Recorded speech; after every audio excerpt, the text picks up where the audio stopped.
Welcome to this tutorial on how to sell your shares in Robinhood.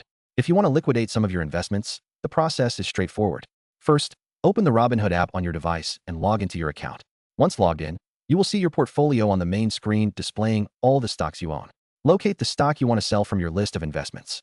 Tap on the stock to open its detailed view. Here, you will find information about its current price, market fluctuations, and your holding details.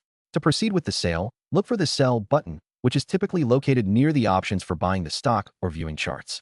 After tapping on the Sell button, you will be prompted to enter the number of shares you wish to sell. You can specify either a certain number or choose to sell all available shares. Once you have made your choice, tap the Review button to confirm the details of your transaction, including the estimated proceeds from the sale. Finally, if everything looks correct, hit the Submit button to complete the transaction. You will receive a notification once the sale is processed. Congratulations, you have successfully sold your shares in Robinhood. Remember to keep an eye on your investments and review your portfolio regularly.